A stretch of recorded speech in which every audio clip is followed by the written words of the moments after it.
right, so this has been hard for me to do, and surprisingly so, and come at it, at times with real great enthusiasm, and then, just struggled with it a lot, at times. So I'm just going to share that with you, so that I just kind of go with the flow.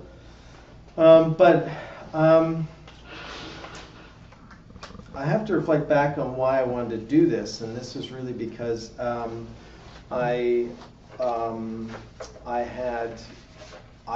got wrapped up in the libertarian movement, and I thought it was kind of a good thing, and who couldn't be when you hear an older guy who seemed very nice and talking about great policies that like the troops should come home, and we should stop spending money on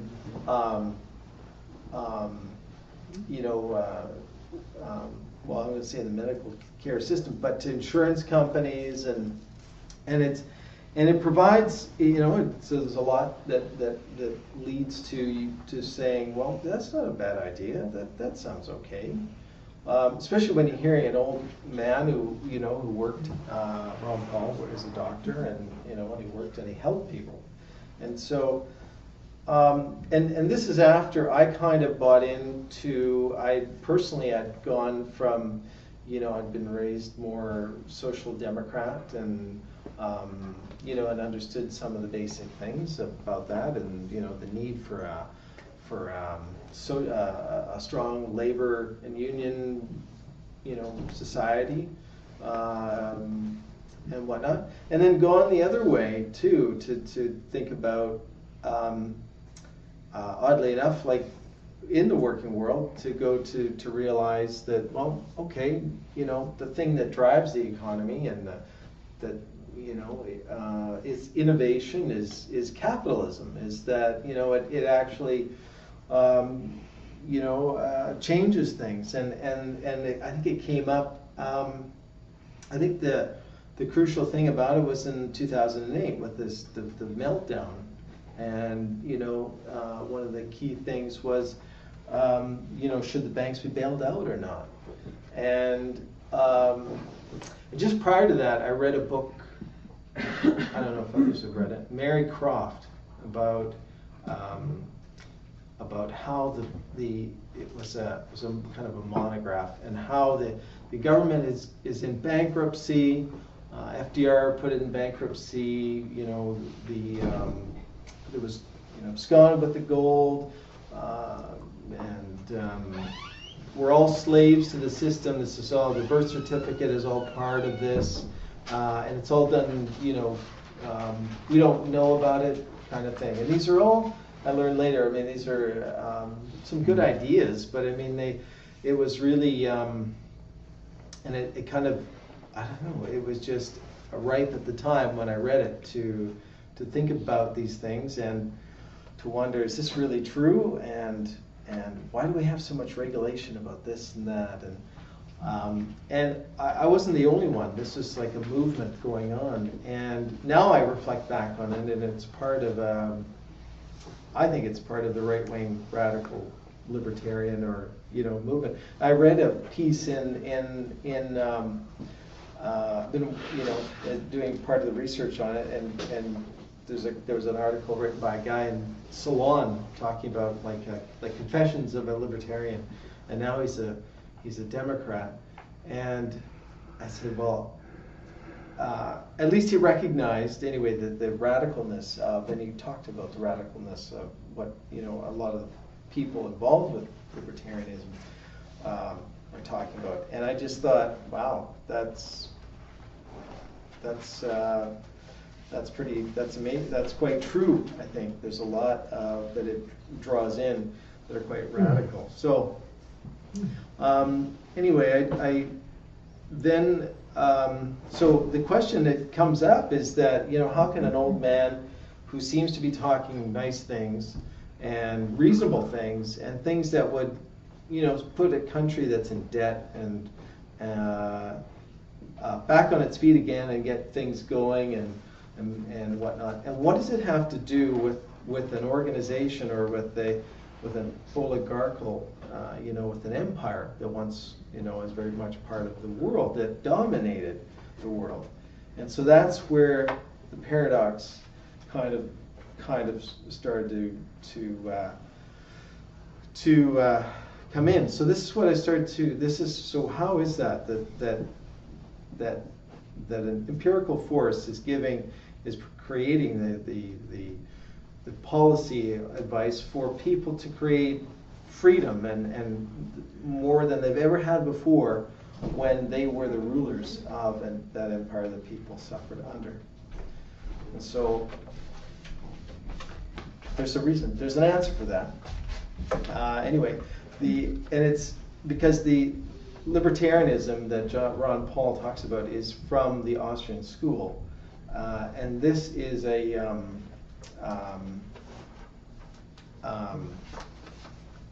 creation. Let me just get the notes right here. A creation of the oligarchy, of the Austrian oligarchy, to counter all the innovation that was made in Germany under Friedrich List. And where is it? Do I have it?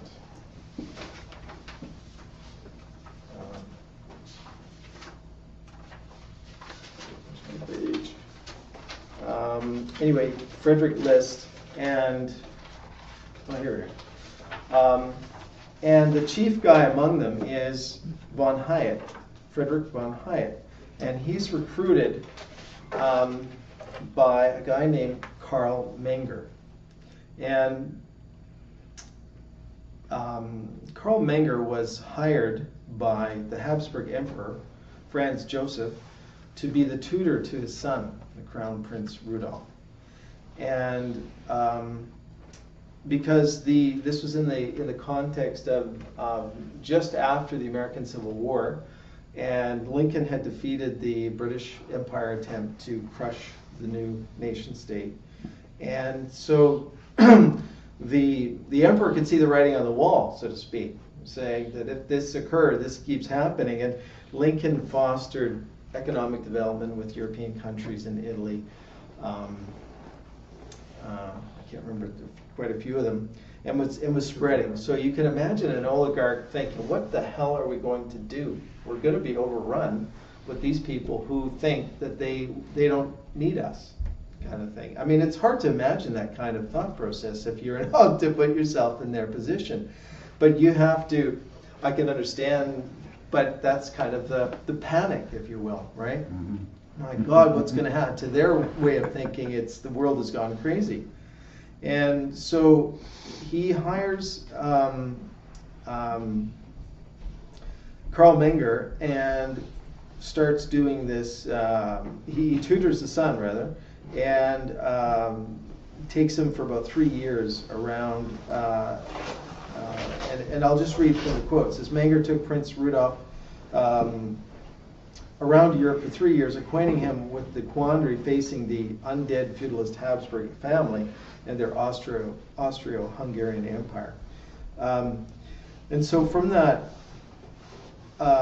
Menger is concerned with attacking Liszt, and so he is the first to equate the American system of economy with socialism, and he lumps Liszt in with the likes of Saint-Simon and Hegel and Marx.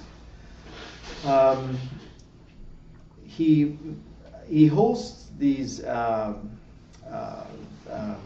meetings or seminars, and von Mises is the first one recruited, and then von Hayek, who was from an upper class family in Vienna, born in 1899.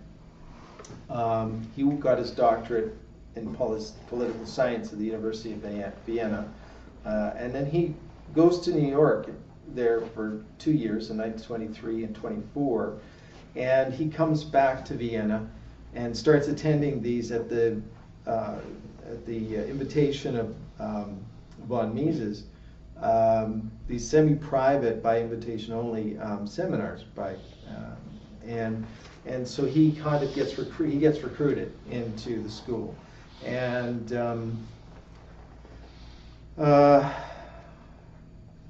so the other guy then, and von Hayek shows a lot of promise and becomes one of the key members of the Austrian school, and there's another guy, von Werk, who is a key fundamental guy of the school. He is of note here is that the school, the Austrian school, held the future Bolshevik leader Nikolai Bukharin, and taught him about Marx's anti-capitalist ideology, and the notion of the eventual collapse of capitalism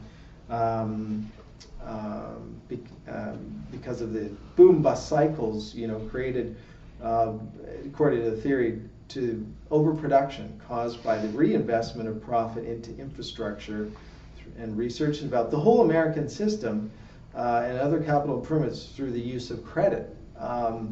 And so he's saying this whole system is just going to, this is their twist on it, that it's just going to lead to boom and bust cycles and just collapse on itself. So we need to go back to feudalism. That's the stable system. And oddly enough, so this is the future leader of the Bolshevik revolution, and he's leading the communist revolution. So it doesn't really matter if you're a right-wing radical, believe in free market, free trade, open market capitalism, or you're a hardcore communist. I mean, you're learning the same stuff from these guys. So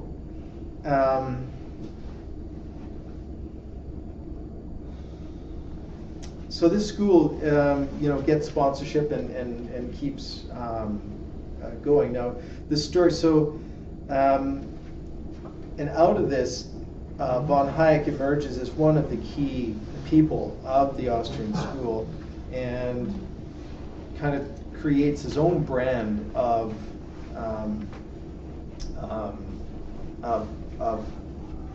even the Austrian school. And he wrote a book called his claim to fame, The Road to Serfdom, in 1944, and before even the guns of World War II were even cold. Before even the World War had ended.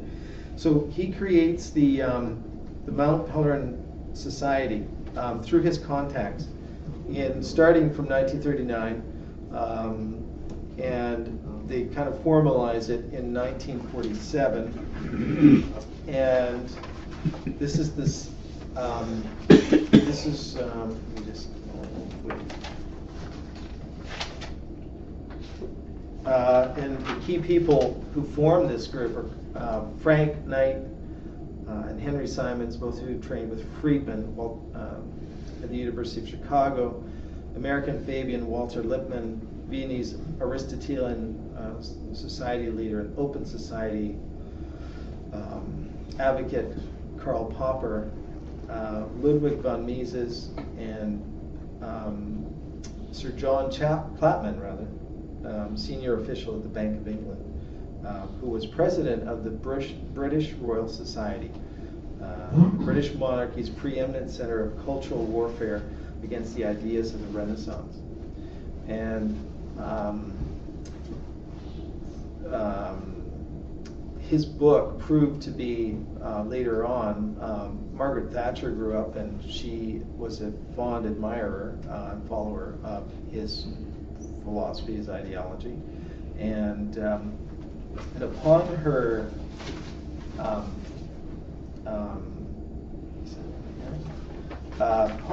election to office, they just overwrought with joy in the communication. Let me see if I can get that. Meanwhile, country is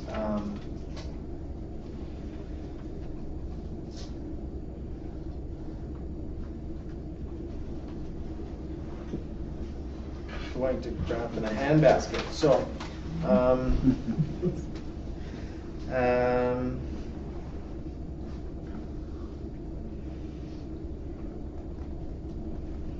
okay, she created with him what's called the Big Bang, which was to deregulate the British banking system, essentially, and the idea of the Big Bang was the idea of money flowing in from foreign markets to take advantage of, just like it's happening now with Wall Street.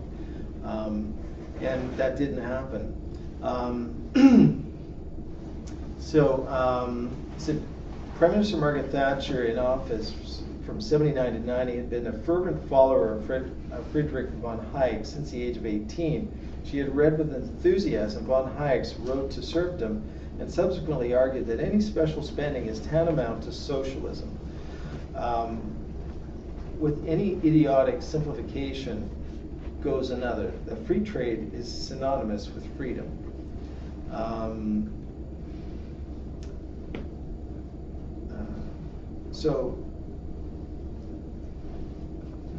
I just wanted to point out that in October 1986, the Big Bang was the name for Thatcher's purported blow to freedom, the sudden and radical deregulation of financial markets with absolution of capital, abolition of capital and other competitive controls, and the exorbitant payment of bonuses to executives. The fattest financial cats from all over the world could romp freely in London. London became the largest financial center in the world with spectacular growth rates in the new sector. The Big Bang allowed commercial banks and brokerages to be under one owner, just like the repeal of Glass-Steagall, which is the forerunner of Glass-Steagall. And they're kind of running a test run, you could say, of this policy. Policy similar to the U.S. repeal of the Glass-Steagall law later. So the devastation ensues. About 40 state-owned companies were privatized in 11 years, including Jaguar, British Telecom, British Oil, British Aerospace, British Steel, British Airways, British Petroleum, as well as water and electricity utilities and many others. Forget the railroad. Which? Railroad. Railway as well. The standard of living for the average Briton deteriorated. Unemployment soared, and more than 3 million were out of work by 1983. That's just less than 4 years after she takes office. By 1990, the IMF reported that Britain had the lowest growth, the highest inflation rate, 9.4, and the greatest current account deficit of any of the world's top 7 industrialized countries.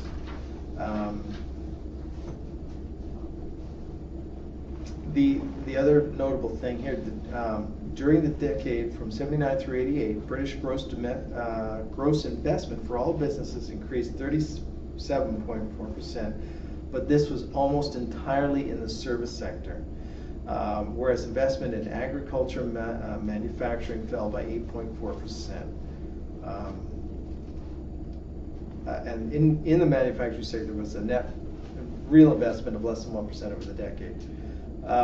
So the same thing it's the same thing happening today here in the States and with the growth of, especially in the States, the growth of the service sector and the complaint about part-time jobs, not real employment, and the real jobs have long since gone abroad. And this is what this is the evidence. This is the real cause of it. So the Mont Pelerin Society, was the legacy, is the real legacy of von Hayek, and to get a taste of what they're after, he writes in his book. He stated his new feudal vision. He says, "We shall not rebuild civilization on a large scale. On the whole, there was more beauty and decency to be found in the life of the smaller peoples, and among the large ones, there was more happiness in proportion to their avoidance of the deadly blight of centralization. Now, that is that's a little bit patronizing, just a little bit, but it shows the flavor of what they were after. So, and their real vision of what they think humanity is all about, in my estimation. And they broke out in a chorus of "Those Were the Days." Exactly. What did I want to go to? So I want to cover a bit of, so let's get into a little bit of the Mont Pelerin Society and what they start to do. All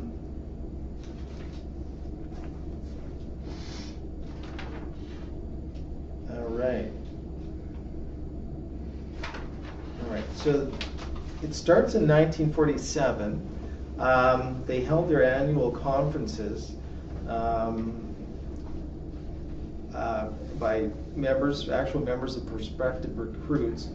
And you had to, this was only by invitation, and it still goes on today, and there's only about 500 people. And you have to be invited at least twice to be even to be given an invite to join permanently. And all the communication is secret. It's for internal distribution only, and the proceedings are private. They're only distributed to the attendees. So they have set up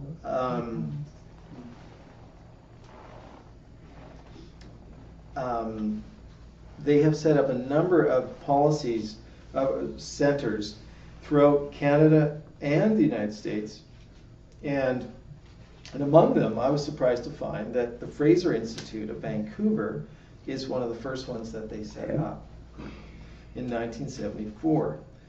The others are notably Manhattan Institute, New York, the Pacific Institute for Public Policy Research in San Francisco, and in 1978, the Mont Pelerin had also taken over the Coors family think tank, the Heritage Foundation, in Washington, D.C. And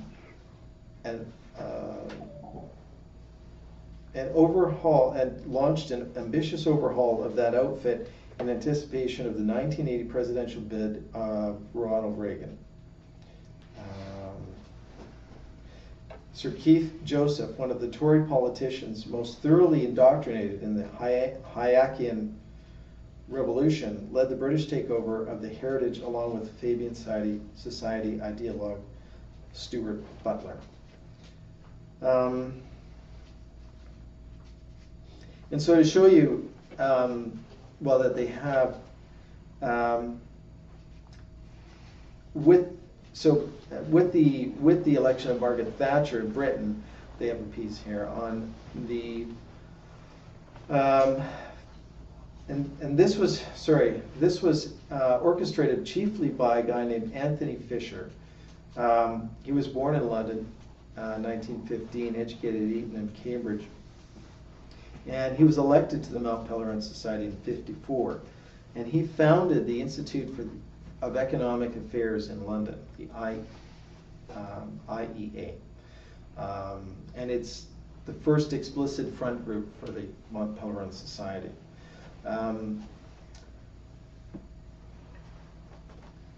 And you've got a whole host of dubious characters here with these guys. Ralph Harris is the leader of the British Eugenics Society, which had earlier helped draft Hitler's race laws. Keith Joseph and Alan Walters. I'm not sure who.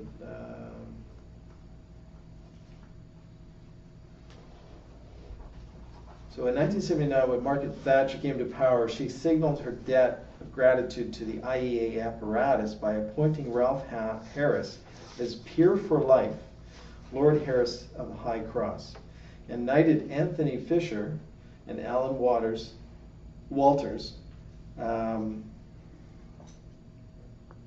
And Walters was moved to 10 Downing Street as Thatcher's resident economic advisor.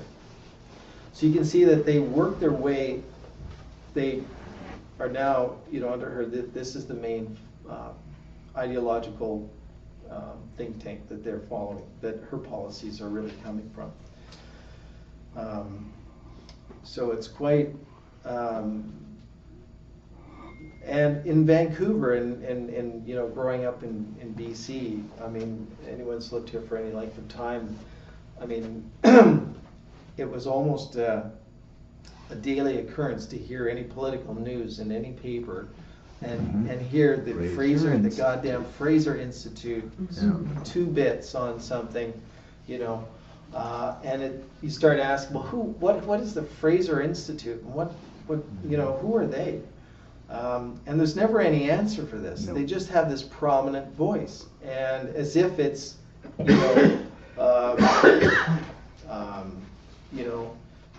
these professionals who really can know how to manage the economy, and we should follow their advice.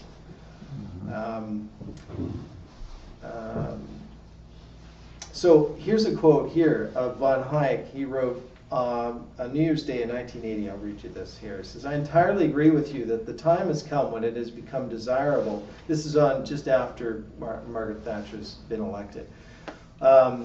Desirable and almost a duty to extend the network of institutes of the kind of the London Institute of Economic Affairs. Though it took some time for its influence to become noticeable, it has by now far exceeded my most optimistic hopes.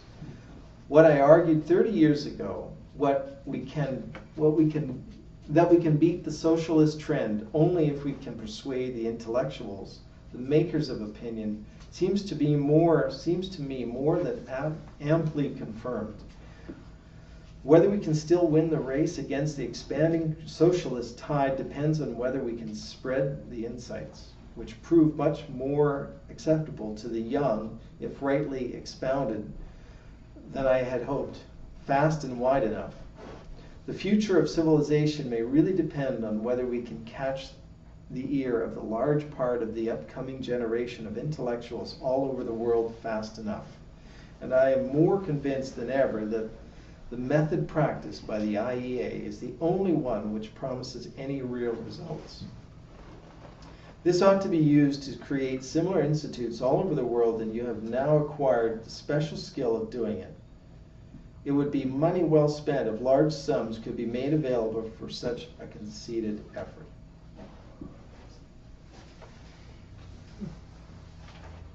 So,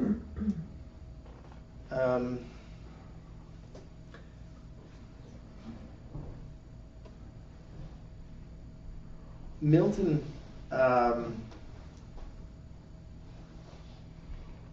and of course Margaret Thatcher writes back and thanks the Institute for their support, and says any extension of institutes of this kind around the world is certainly something ardently to be desired.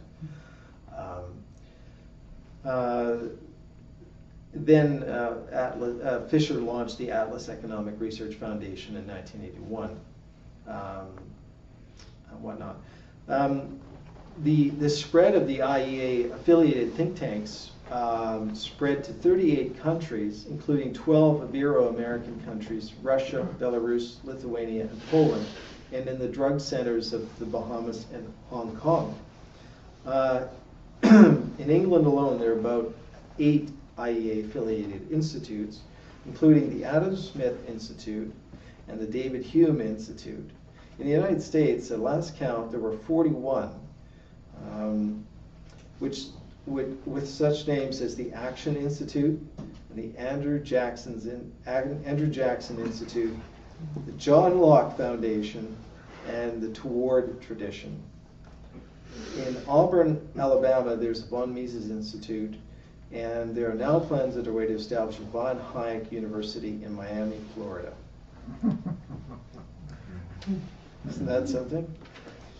I read, I really get a kick out of the Andrew Jackson Institute line, because Oh, having Lord. studied, it really makes a connection of who Jackson was working for and what happened with his presidency, or who was behind it.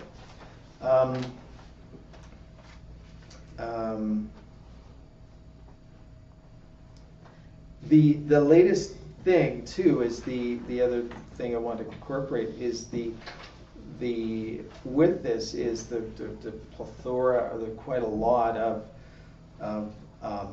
revisionist history from the libertarian movement as well.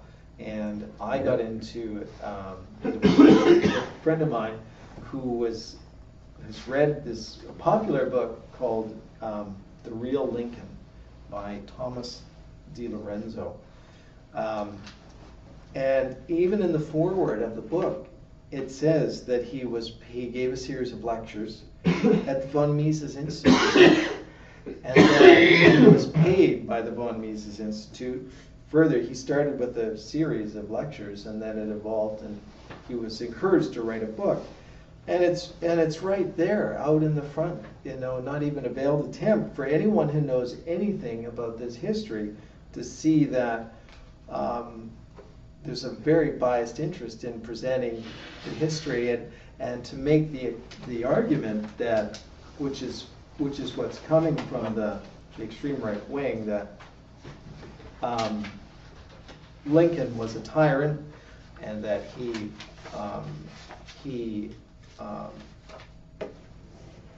was just imposing the will of the Northern Union to just for greed and for power purposes to conquer the South, who were dissident and who were they just didn't appreciate their lifestyle. And this is the kind of the refrain I hear from the South, and Sure. even in the term of the carpetbaggers, which is the term I just looked up, which was the term after the Civil War. The northern people, were encouraged to settle in these districts, Reconstruction districts or something, and they came with these carpet bags. They're literally made out of carpet, and they were sewn together, and they would put it over the shoulder. And but it was a derisive term, meaning that these guys would come from the north, and they had no appreciation for Southern culture, and they were going to just, take advantage of the place. You don't even need to know what it means. It just sounds like an insult. Yeah. You're such a carpetbagger. Yeah. Whoa, easy there. Language. I rather like my bag. What's wrong with it? Well, I can understand some of them feeling that way. I can too. Because I can too. Yeah. I strong can. feelings of their culture and everything.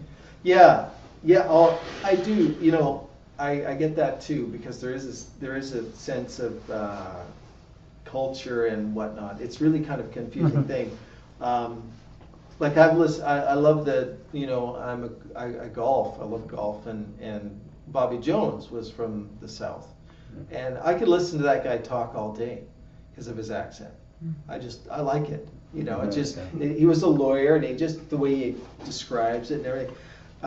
It's similar to like an Irish accent to me. I could listen to someone with a good Irish accent, and the sense of culture, of refinement, and so I mean, it's not just as cut and dried as slave trade was all part of it.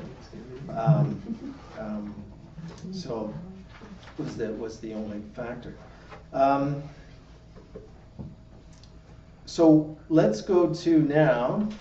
What was it that the Austrian school was created to bring down? Was the reforms of the American system of economy made in Germany at the time under Frederick List, and that's really where the missing part of the typical analysis, is not there, because we're kind of put into the left and right dogma of trying to make sense of something, and we're really missing this key piece of information. And when you have it, it seems, then the analysis of the right and the left takes on a whole different scope, I find. I mean, it's starting to see where elements of the from the left and the elements from the right are taking what's in the middle, to my way of thinking, if you want to use that left, right, and and appealing to those people who tend, on certain spectrums, but draw them away from that right, so to polarize them, right? Yeah. And this is the conquer and divide, and I can see this kind of more clearly now, with with the information of the recognition of the American system of economy, and even which is still I mean I could see easily, like the right will call it socialism or communist, Yeah. I can see where they would think that, and so on. But okay, so So would you say the American system of economics is basically traditionally based on the German school of economics? No, the other way around. Or is it the other way around? the other way around, yeah.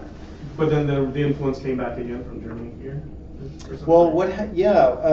Well, Litz goes to the United States, and he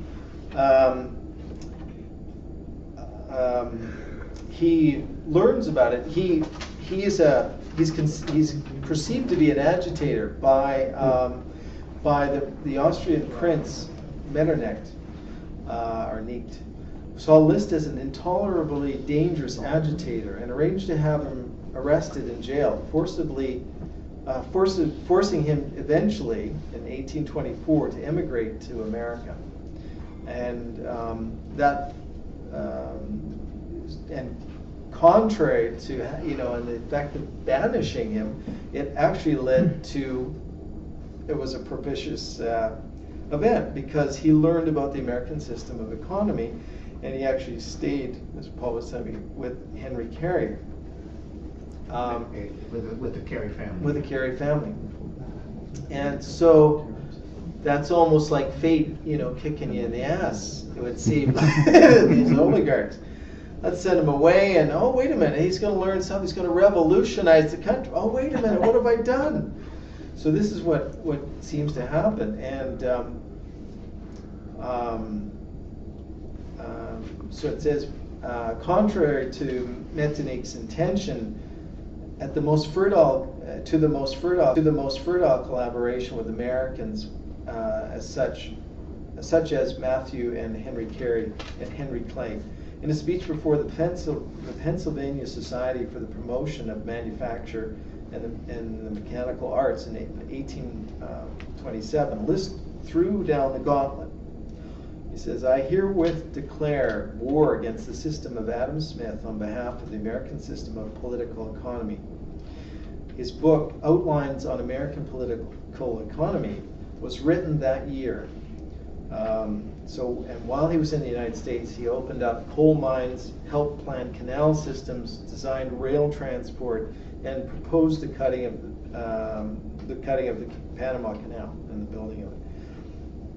He returned to Germany in 1830, becoming the American consul to Leipzig. And He was protected. He was protected. He was the American consul. Right. Okay. No matter. And very clever. All right. And there he launched his program for National Railway network, becoming known as the father of the German railways. His program for expansion of the Zollverein, or customs union, was implemented in 1834. And he gave us today's best work on economics, published in 1841, The National System of Political Economy, which tore apart Adam Smith's free trade doctrine. So,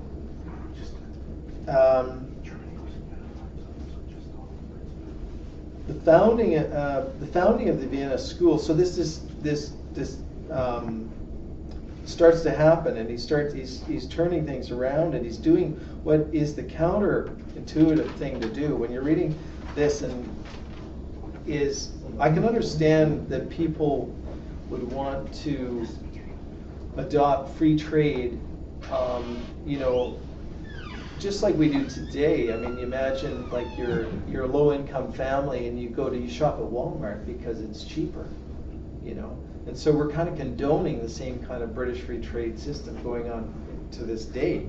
But we do it because we're impoverished as well. So we're, in a way, we're just trying to cope, you know. And so that begets even more of the conundrum going on, right?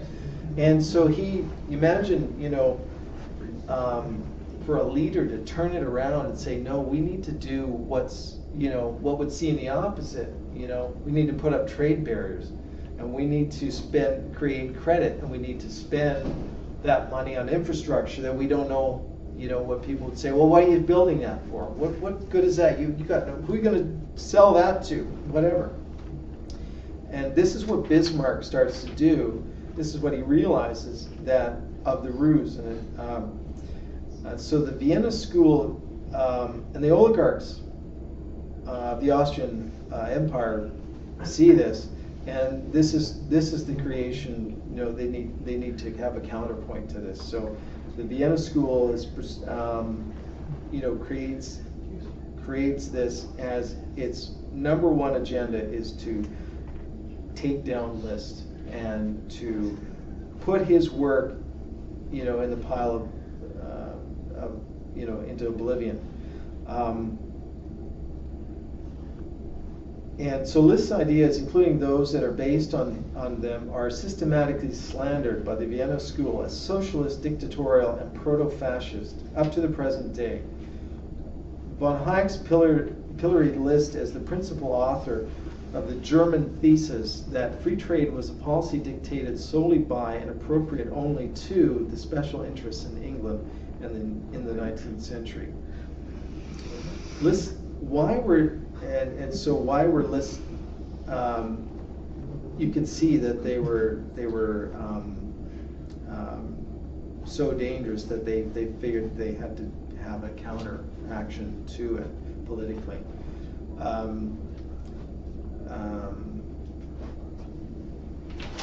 So now Liszt is a thinker, and he's given this a lot of thought. He actually, you know, what drives his influence to adopt this philosophy is that he like in the German tradition that, you know, goes back to the German academic, or what he called ecclesiastic, where they actually refuted the Bible as literal, and these were the German monks, and they said, we accept the Bible, you know, as you know, not that we're heretics, but we can prove through our scholarship that the Bible is not the real history of the world. And out of that came a reaction from Rome called the apologist movement. And so they tried to spin it, the PR back, to say, well, no, it's okay, maybe it's not the greatest, but it's still the Word of God, it's still the Holy Bible, and don't you know, go down that road. And so Liszt is very much, it seems to me, in this tradition, and he asks himself, you know, instead of what's the problem? What is the real creation of wealth? What is it? And so, what is the national economic wealth? Where does it come from? And most important, how can we generate it? So he explains in his book, the causes of wealth are something totally different than wealth itself. An individual can possess wealth, that is, exchange value. But if he does not have the power to create more valuable items than he consumes, he will become impoverished. An individual may be poor, but if he has the power to create a larger amount of valuable items than he consumes, he becomes rich. The power to create wealth is therefore infinitely more important than wealth itself. It guarantees not only the possession and the increase of what has been acquired, but also the replacement of what has been lost. This is even more the case with whole nations. that cannot live on pensions than with private persons.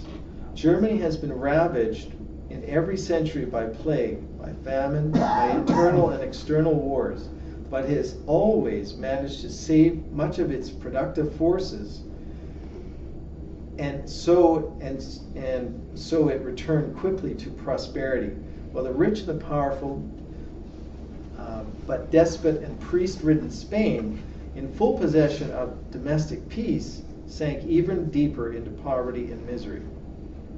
The same sun shines on the Spaniards.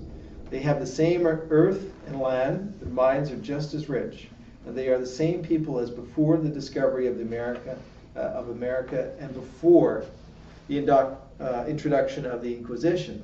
But this people has gradually lost its productive power. They're actually the same people as the Germans, if you know history. The Spanish are Alemanni. Oh, really? Yeah, they're Alemanni. The majority of the population of Spain are from German tribes. Wow. Okay. Yeah. Well, then that even more makes the case, because you've got people who are very much similar, and you can't even argue a racial difference. Yeah, there is none. Right. So that would even seal the deal even more, and so it has become poor and miserable. The North American Liberation War that cost the nation hundreds of millions, but through the acquisition of national independence, their productive power was strengthened immeasurably, so they could create much greater riches within a few years after the peace than they had ever possessed previously.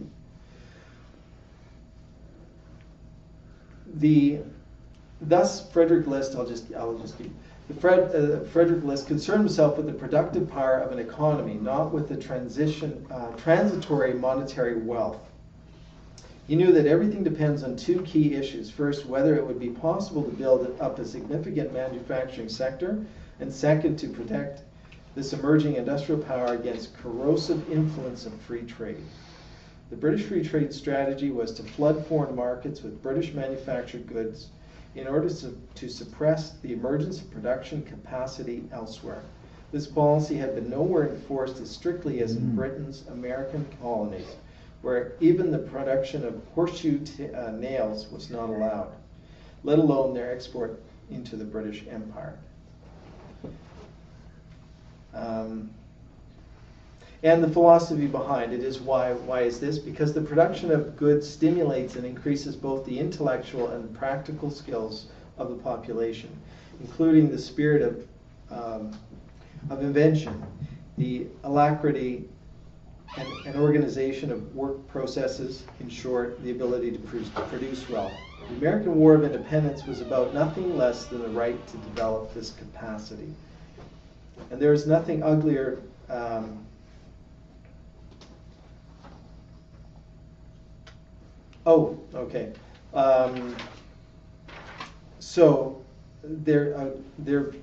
but there is another uglier aspect of free trade, which points to its fraudulent character from the very outset. The freedom to trade in goods that can destroy entire countries, such as the opium trade, and the British Empire demanded that right to trade opium and enforced its demands by war. List summarizes both aspects as follows. The motto laissez-faire, laissez-passer is one that sounds no less pleasant to robbers, cheaters, and thieves than to the merchant, and therefore one ought to regard this maxim with suspicion. This perversity to surrender the interests of manufacturing and agriculture to the unfettered demands of trade is a natural consequence of that theory, which universally looks only at prices, never allowing for the work required to produce, and views the entire world as one single and indivisible republic of merchants. This school of thought, Adam Smith's, does not see that the merchant can achieve his purpose, obtaining profits by trade, even at the expense of agriculture and manufacturing, at the expense of productive forces, just as easily through the independence and autonomy of nations. It's all the same to him, and in the nature of his business and his aspirations, he cannot give a fig about the effect that the way in which he imports or exports goods might have upon the morality, the prosperity, and the power of the nation. He imports poisons just as he imports medicines.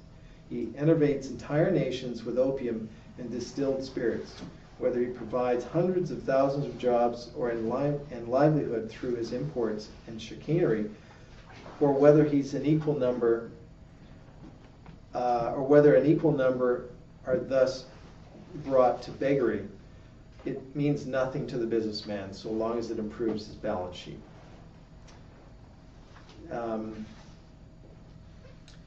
So no sane person should have any difficulty in following this argument. Since the individual can decide for himself but not for his nation, the state would necessarily be the agency required to promote the development of all capacities for the benefit of general progress. If you understand that the nation is more than the sum of its citizens, it follows that the mission is to shape the framework of freedom so that the development of the productive powers is clearly favored over the blind maximization of profit. So he's really, and he develops, this whole notion of the welfare of the society, and that you can't have an disregard for what builds it up and what adds value and what is good, and this is really what comes to term in studying, as I didn't really realize before in the last but for a while is the drug trade, and this is really what the meaning of free trade is all about, is this idea of being able to trade. Free market really means being able to trade in any drugs, any commodity, whether they're drugs or not, or it doesn't matter what they are, and let the market decide, let people decide, and that's okay, that's but for a nation state, it's a different matter at stake, and there's a difference between the personal decision and that for the nation state. I'll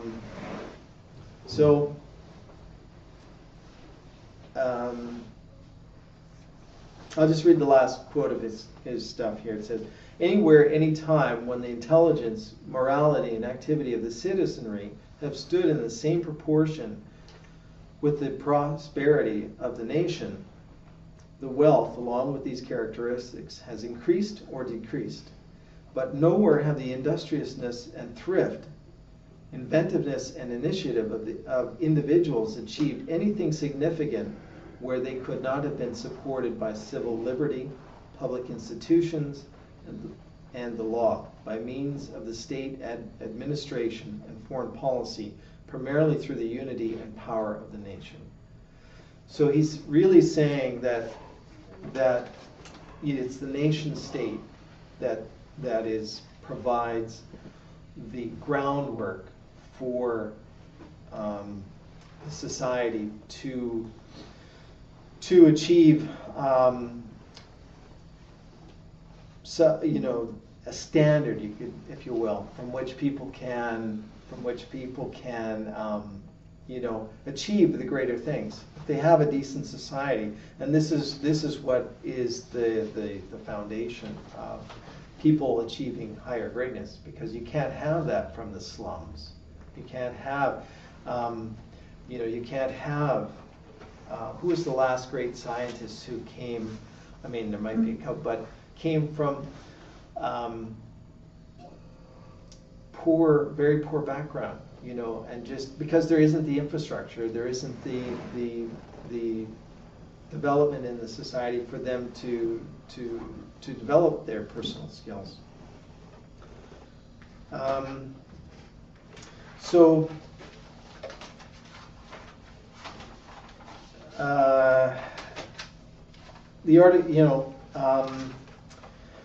This is the guy. List is the guy who ultimately, the Viennese school is designed to take down and to obscure. And ultimately, after that, you get into, well, it leads to the First World War, where the developments that Liszt has put forward and the rail lines and whatnot is actually the motivation for the orchestration of the First World War. And now that goes to show you how powerful the oligarchy are, because if they can, I mean, this is to do with taking down a nation. So, and this is kind of where we're at today. This is kind of what kind of danger we'll be facing with the development of even a bigger nation of China and Russia, and the throwback and the blowback of that kind of development. And I guess the idea, you know, for us to know is that you know, if we know our history, we know this kind of trend, maybe we can help to diffuse this you know, this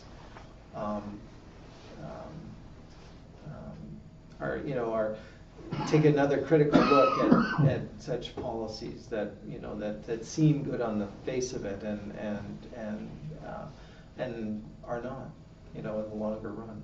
So thank you very much.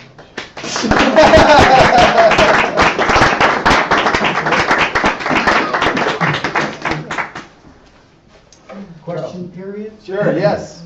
Okay, you took a quote of von Hayek from his Road to Serfdom. It was a very short quote, but the bottom line was he didn't like the idea of centralization, correct? Right. Was that what he said, centralization? Yeah.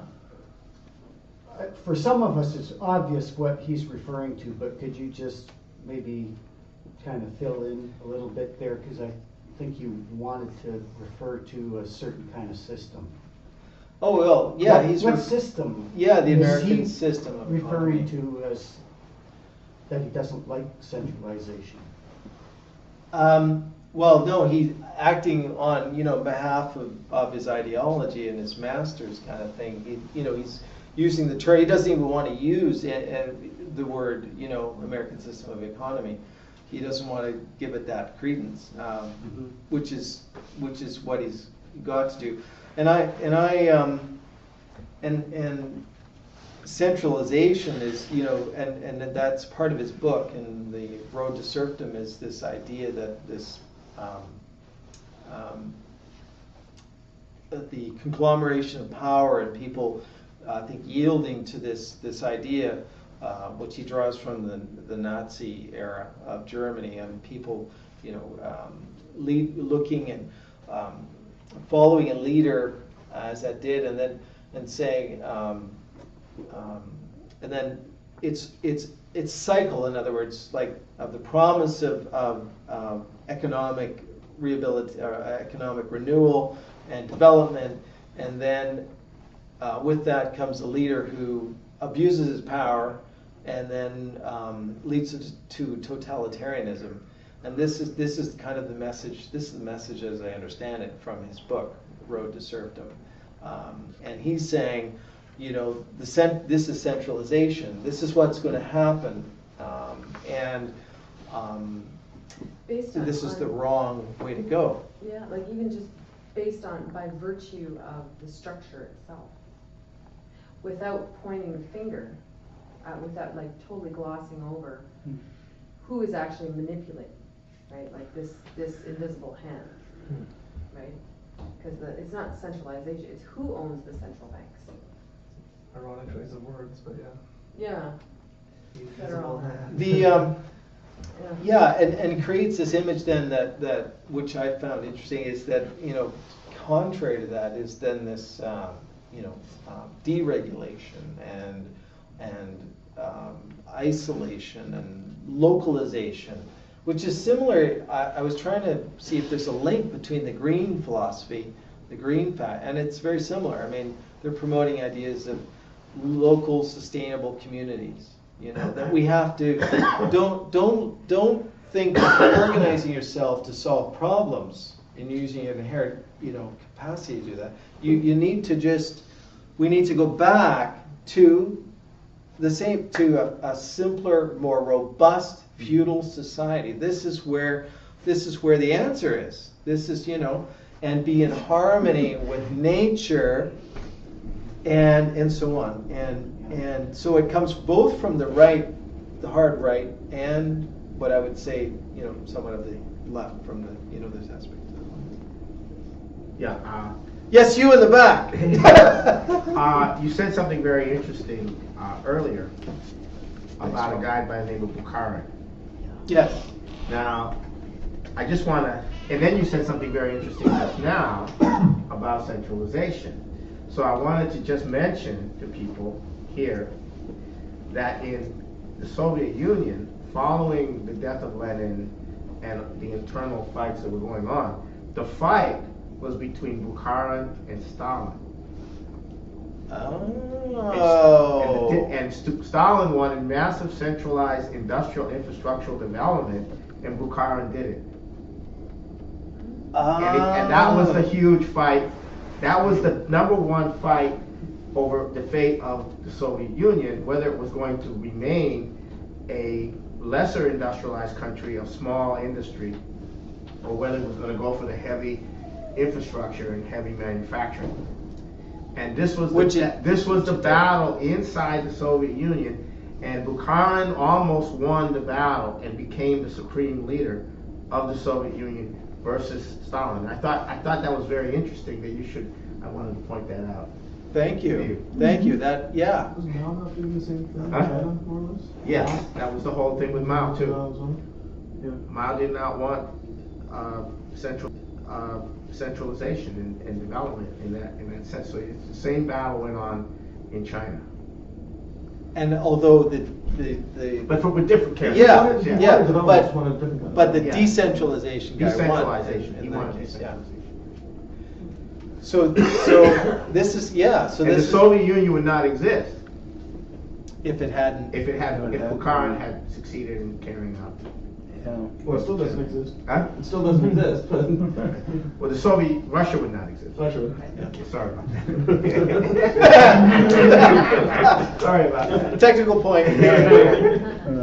Okay. So that's the and I the last comment is I was talking to a friend of mine who's in Japan and I mean in doing this I'm just amazed at how much it's actually prolific in people of my age and a little younger of these kind of comments. And this friend of mine, he said almost the same thing. He said centralization has to go, and it is the enemy.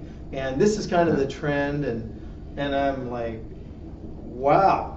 And further, he said that, he's not a particular follower of any ideology or whatnot. He doesn't identify, and yet he's still saying this. It's so intuitive, I think, in a sense. Well, yeah. I mean, I can understand, but the point of it is I mean, it's not irrational to think that. No. To throw that thought out there, but. My point is that it's so prolific, and we hear it from many sources. And this ideology, and we don't even know it is from here. No. Right? No. And so, for him, he's not conscious of where it's coming from. He's just saying, well, this to me makes the most amount of sense. Yeah. And I said that to him. I said, well, that seems pretty rational. I mean, considering, the amount of corruption in big government that we see, we with Obama and the administration, we can point to it. We can just point to it, and all the fascist policies that have come down. Yeah. It makes sense to say, well, the answer to that is cut it down, get rid of it, destroy, take it down, and get smaller governments going and take out the power base. And actually, being in a post-Westphalian situation, the power is being centralized by those with the wealth. rather than having decentralized individual nation states. City Right. states. They So want city there states. is kind of a parallel in that idea that the power is being centralized by being taken away from all these individual states. Well, So you mean a vacuum would happen from a Yeah. bigger government to these oligarchical interests? Yeah. Yeah, and this is exactly, this is exactly what's going well, to this, happen. And this is what these are what these people don't seem to understand of that phenomenon. There's this lack of recognition of these interests that are going to fill the Yeah. void, so to speak, Yeah, right? sure. Yeah. Now, another, you say, well, oh, corruption. Say, well, what do you want to do? Hand the whole thing over to the people that are the authors of the corruption and benefit the most by it? Well, that's what's I being mean, done. these guys would make mafiosi look like fleet burglars. Yeah. Yeah, that's the That's thing. what empires are about. Yeah, That's why they always have huge armies. yeah. That's a Because hard thing. The local people don't want them. Yeah, I mean, it's hard to get our heads around, the idea of how much wealth these guys have got and how they live for the average person. I mean, and that's why, and they know that. They know that we can't, imagine, what is it, John Coleman, who said in his thing online about the Committee of 300, he said, the Rothschilds look like pikers compared to these guys. Right? Well, they've actually been inducted into the oligarchy anyway. They have. But they're a new edition of the oligarchy. Just which specific wanted to reference one quick thing. The power that an individual has does not exist except through the vehicle of a nation, where it participates in the nation. It can't. And if you decentralize, essentially you lose your ability to partake of a nation, wherein the policy, that governs the nation and its future are created. You're not part of the nation anymore. You're decentralized. And if you go to any major city like Seattle or Vancouver, but worse than Seattle, nobody thinks of themselves as Seattleites anymore. They're Ballardites, they're Maple Ridgeites, they are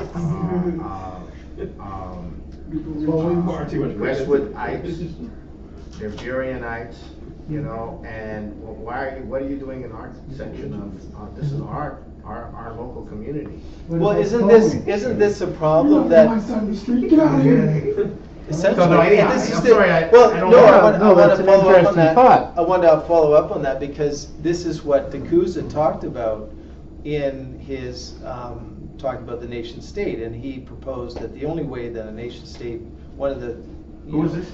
D'Couza. D'Couza. D'Couza.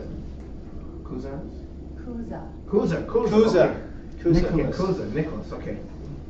He said that one of the things that was needed to form a nation state, or that would help form one, not a requirement, but would help form one, is a uniform language.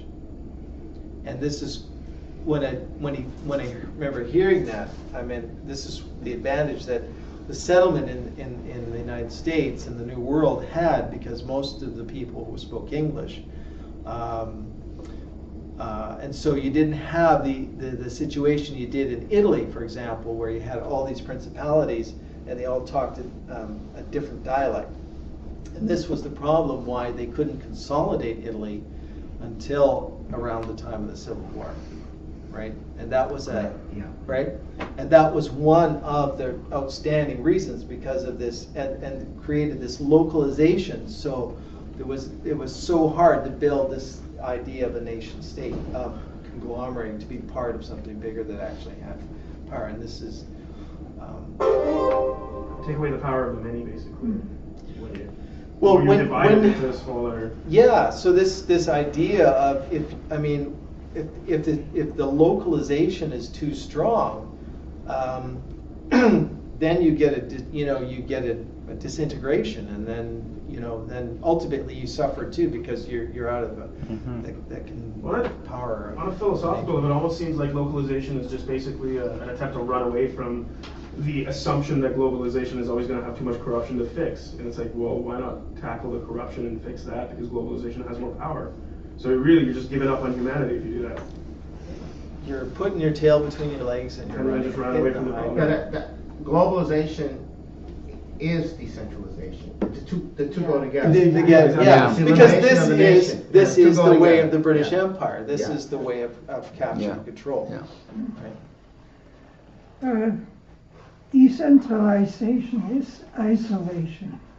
And isolation isolates you from your humanity. And this is what has been done professionally throughout the West.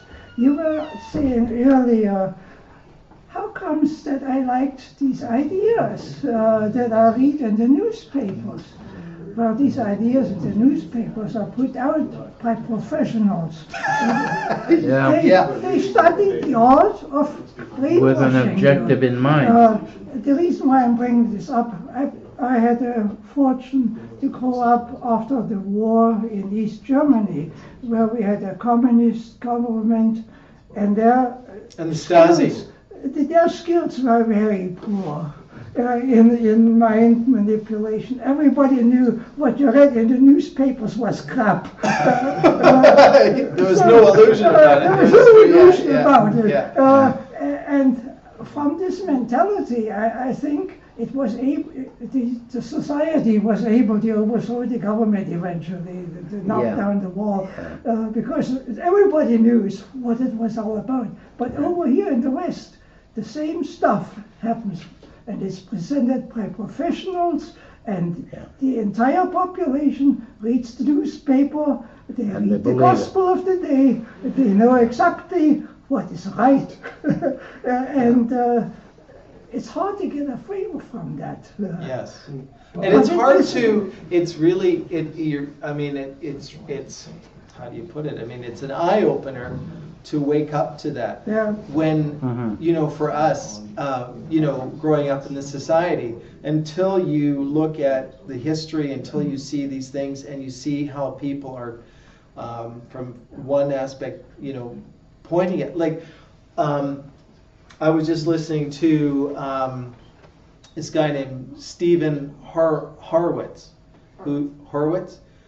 he's an Austrian economist out of some school in Midwest states, and he's giving this lecture about the myth for the need of the central bank, and why laissez-faire banking in American history was you could never say that it was never.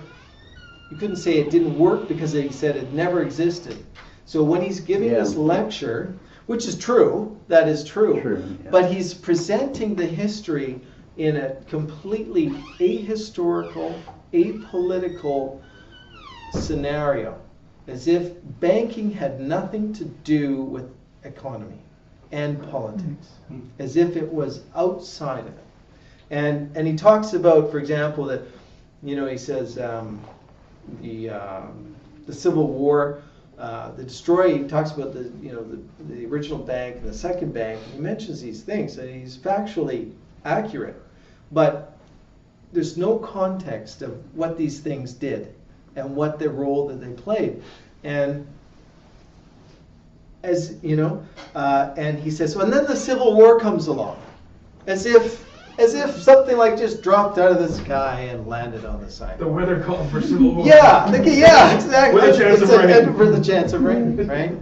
I mean, it from the perspective that in the history of this historical work that now I can say had the privilege to be exposed to with LaRouche. I mean, I can see that just blatantly, just. Meaningless, because there's no context for it. He doesn't either, and also kind of a reverse contempt, because if he's an expert, if he's an academician, he should know better how could he even say such a thing, right? And this is fraud on a huge level, right? But you have to have the context and the background to be able to see it. For people who are young, and this is the whole plan of Hayek here, of his indoctrination, is to get people in this orientation, so they don't have that orientation, and they can't see it. It worked. And it worked. Libertarians are all And it of worked. younger Well, generation. here's something I noticed back about '68. This story went that there was a number of Soviet people who were in the U.S., and of course, being sent to the U.S., they made sure they were all well versed in English. And so after about 3 weeks, one of the Russians said to an American, he says, "How do you do it? How do you get control of the media without terror?" And the guy's really taken aback, obviously. And this Russian said, "Look, you have 3 TV networks, 5 radio networks, many thousands of newspapers. How is it your coverage is more homogenized than what we're used to in the Soviet Union? And we know We have a state-run television. Everybody over there knows that." Yeah. There's no ratio, right? Wow. Yeah. So you can imagine if you let that out, it's like Well, they have a name for it. You know, I read a paper about the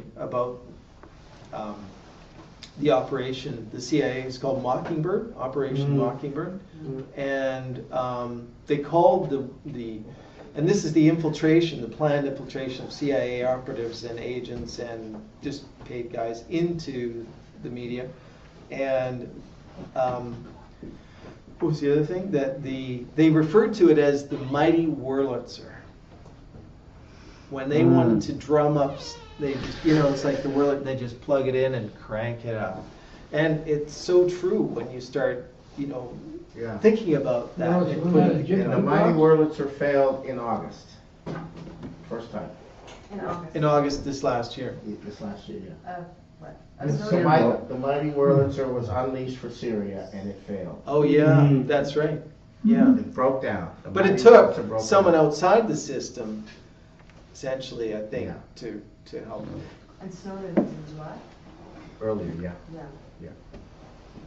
Well, that's really No, they're not They're done not with it. giving up No, on it. no, yeah, They're so in yeah. denial about it failing. Like, we can't. We couldn't have. We must just keep Another quarter in that damn thing. The dead horse will be more alive when we beat it.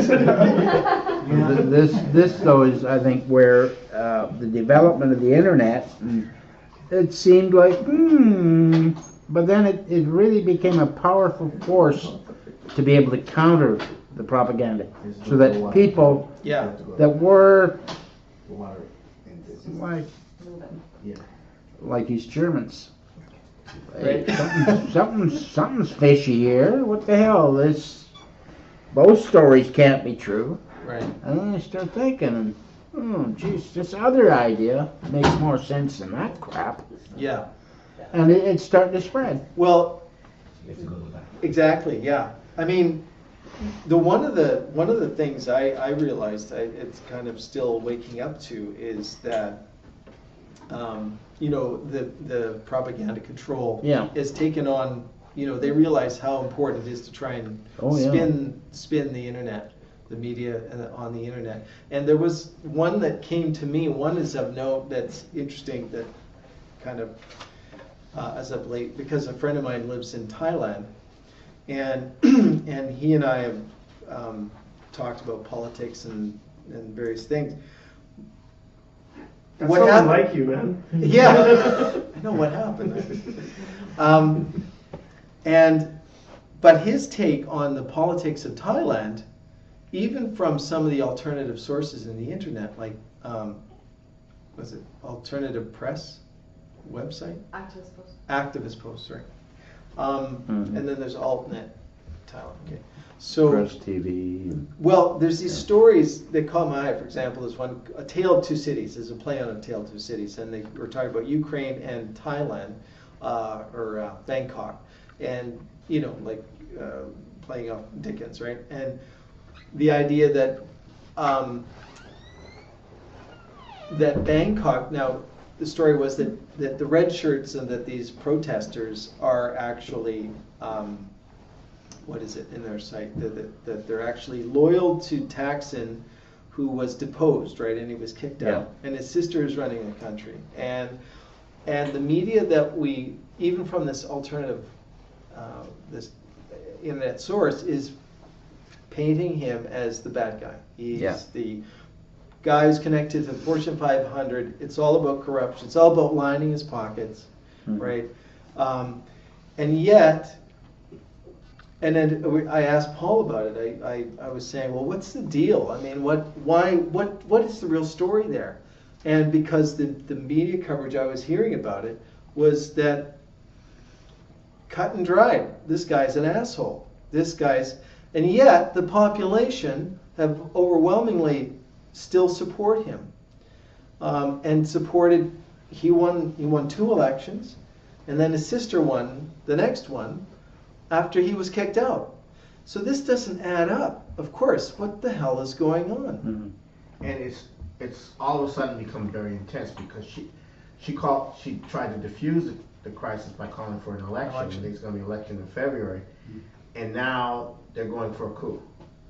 The yellow shirt crowd is going for a coup because they know they won't win. They're going to lose the election. Yeah. And this is what when Paul told me this information, and I was saying, because this website was saying, he's connected with all this, and I really had to go beyond that. I had to go to other sources. I even listened to it, and I could get the story. Like once I had I could start to piece together, and there was another story that told this woman who told the story of Thaksin's reforms after the '97 currency collapse, and her story is the story of the red shirts, I think it's called, and it was like that story made a lot of sense to me, right? And a lot of people were in the same boat. That's why he's so popular, right? But here it was an eye-opener for me to see this page and think it was an alternative media page, thinking I was getting the truth. Thinking I was getting the real story, and I wasn't. It was just because I've always noticed the incongruencies. Like Paul would talk about the different First National banks and who was involved and whatever and what happened, and then you go look on the internet. Hey, how come these stories say the exact opposite thing? And then once in a while you find a rare gem that explains it much more fulsomely. What's going on? What's involved? Who's involved? And then, Paul was right. Right. And you just run across a number of these examples, and then you start saying, well, a lot of this sites are just planted propaganda. And as the saying goes, you can't judge a book by its cover. No. From the outside, and they know that. And that's why. That's why. I mean, anyone who wants to know anything about what's going on in the world should be part of LaRouche. Should be just, Also, you get it. We'll call him up tomorrow, man. I mean, I don't mean to say that. On that note, I'm going to get the cash. Suck it out. With that plug. Okay. Okay. Yeah. Just. Last one, we don't know about it, kind of thing. And these are all I learned later. I mean, these are some good ideas, but I mean, it was really, and it kind of, I don't know, it was just ripe at the time when I read it to think about these things and to wonder, is this really true? And why do we have so much regulation about this and that? And I wasn't the only one. This was like a movement going on. And now I reflect back on it, and it's part of, I think it's part of the right-wing radical libertarian or movement. I read a piece been doing part of the research on it, and there was an article written by a guy in Ceylon talking about like Confessions of a Libertarian, and now he's a Democrat, And I said, well, at least he recognized anyway the radicalness of, and he talked about the radicalness of what, you know, a lot of the people involved with libertarianism are talking about. And I just thought, wow, that's amazing. That's quite true. I think there's a lot that it draws in that are quite radical. So anyway, I then so the question that comes up is that, you know, how can an old man who seems to be talking nice things and reasonable things and things that would, you know, put a country that's in debt and back on its feet again and get things going and whatnot. And what does it have to do with an organization or with an oligarchical, you know, with an empire that once, you know, is very much part of the world, that dominated the world? And so that's where the paradox kind of started to come in. So this is what I started to. So how is that an empirical force is creating the policy advice for people to create freedom and more than they've ever had before when they were the rulers of that empire that people suffered under. And so there's a reason, there's an answer for that. Anyway, and it's because the libertarianism that Ron Paul talks about is from the Austrian school, and this is a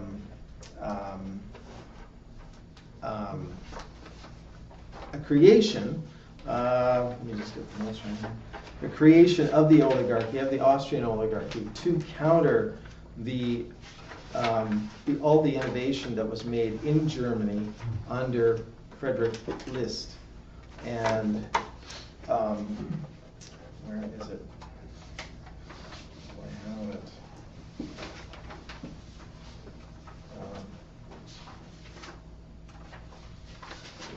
Page.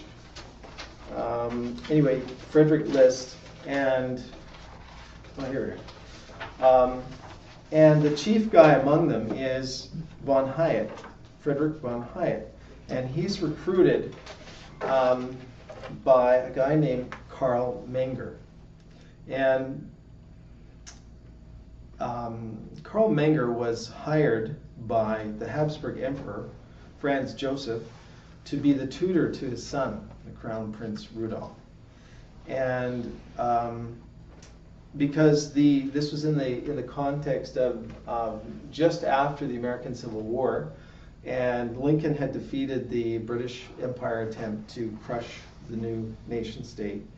And so the emperor could see the writing on the wall, so to speak, saying that if this occurred, this keeps happening. And Lincoln fostered economic development with European countries in Italy. I can't remember, quite a few of them, and was spreading. So you can imagine an oligarch thinking, what the hell are we going to do? We're going to be overrun with these people who think that they don't need us, kind of thing. I mean, it's hard to imagine that kind of thought process if you're allowed to put yourself in their position. But you have to, I can understand, but that's kind of the panic, if you will, right? Mm-hmm. My God, what's going to happen to their way of thinking? The world has gone crazy. And so he hires Karl Menger and starts doing this. He tutors the son, rather, and takes him for about 3 years around. And I'll just read from the quote. It says, Menger took Prince Rudolf around Europe for 3 years, acquainting him with the quandary facing the undead feudalist Habsburg family and their Austro-Hungarian Empire. And so from that, Menger is concerned with attacking Liszt, and so he is the first to equate the American system of economy with socialism, and he lumps Liszt in with the likes of Saint-Simon and Hegel and Marx. he hosts these meetings or seminars, and von Mises is the first one recruited, and then von Hayek, who was from an upper class family in Vienna, born in 1899, he got his doctorate in political science at the University of Vienna, and then he goes to New York there for 2 years in 1923 and 24, and he comes back to Vienna and starts attending these at the invitation of von Mises, these semi-private, by invitation only, seminars. This is let me just and the key people who formed this group are Frank Knight and Henry Simons, both who trained with Friedman at the University of Chicago, American Fabian Walter Lippmann, Viennese Aristotelian society leader and open society advocate Karl Popper, Ludwig von Mises, and Sir John Chapman, senior official at the Bank of England, who was president of the British Royal Society, British monarchy's preeminent center of cultural warfare against the ideas of the Renaissance. And his book proved to be, later on, Margaret Thatcher grew up and she was a fond admirer and follower of his philosophy, his ideology. And upon her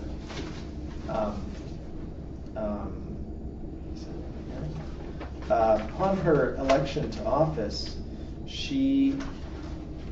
they just overwrought with joy in the communication. Let me see if I can get that. Meanwhile,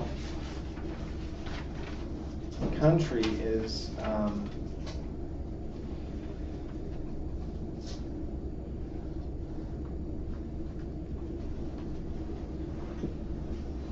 going to drop in a handbasket. So,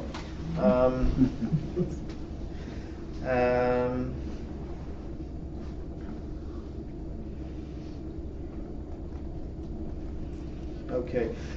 She created with him what's called the Big Bang, which was to deregulate the British banking system, essentially. And the idea of the Big Bang was the idea of money flowing in from foreign markets to take advantage of, just like it's happening now with Wall Street.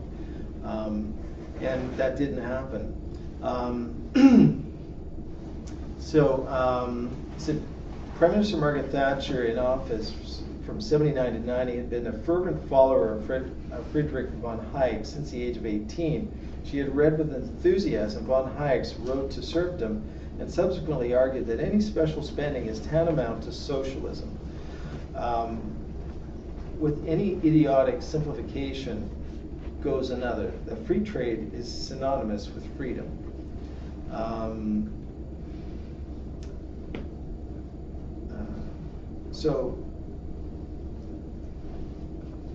I just wanted to point out that in October 1986, the Big Bang was the name for Thatcher's purported blow to freedom, the sudden and radical deregulation of financial markets with absolution of capital, and so he kind of gets recruited into the school, and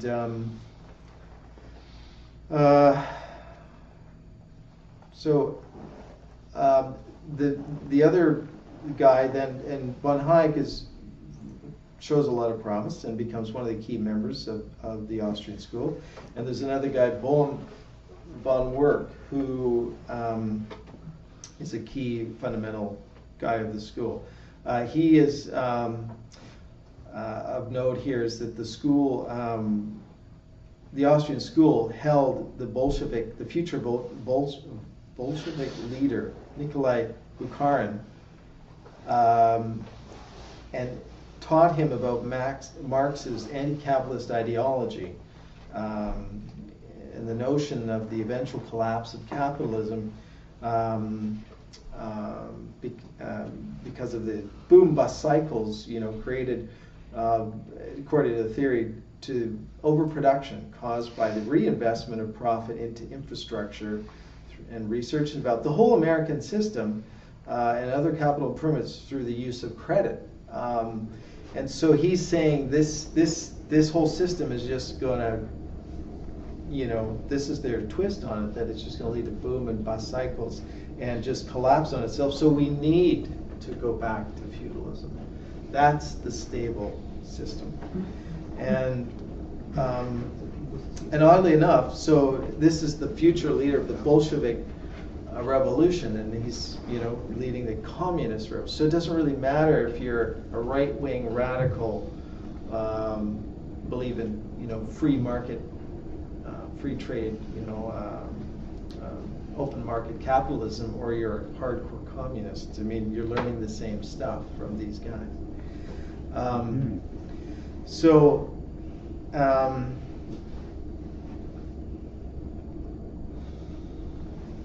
this school, gets sponsorship and keeps going. Now, this story, and out of this, von Hayek emerges as one of the key people of the Austrian school, and kind of creates his own brand of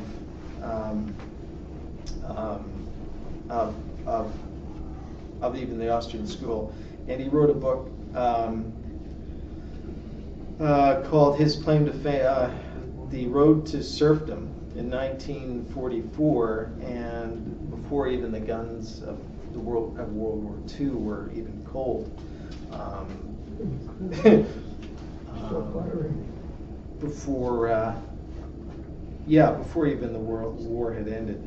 So he creates the Mount Pelerin Society through his contacts, starting from 1939, and they kind of formalize it in 1947. And this is this. All right, so this has been hard for me to do, and surprisingly so, and I've come at it, at times with real great enthusiasm, and then, just struggled with it a lot, at times. So I'm just going to share that with you, so that I just kind of go with the flow.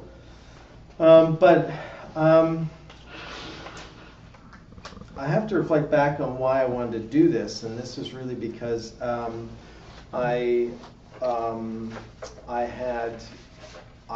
got wrapped up in the libertarian movement, and I thought it was kind of a good thing, and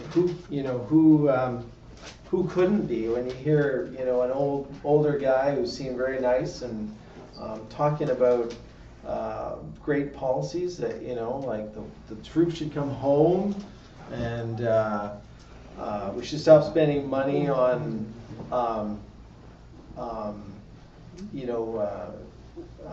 well, I'm going to say the medical care system, but to insurance companies, and it provides, so there's a lot that leads to saying, well, that's not a bad idea. That sounds okay. Especially when you're hearing an old man who worked, Ron Paul, as a doctor, and and he worked and he helped people, and so and this is after I kind of bought into. I personally had gone from, I'd been raised more social democrat, and and understood some of the basic things about that, and the need for a strong labor and union, society, and whatnot, and then gone the other way too, to think about, oddly enough, like in the working world, to go to realize that, well, okay, the thing that drives the economy and that is innovation, is capitalism, is that it actually changes things, and I think it came up I think the crucial thing about it was in 2008 with the meltdown, and one of the key things was should the banks be bailed out or not? And just prior to that, I read a book. I don't know if others have read it. Mary Croft, about how it was a kind of a monograph, and how the government is in bankruptcy. FDR put it in bankruptcy. There was absconded with the gold, and we're all slaves to the system. This is all, the birth certificate is all part of this, and it's all done.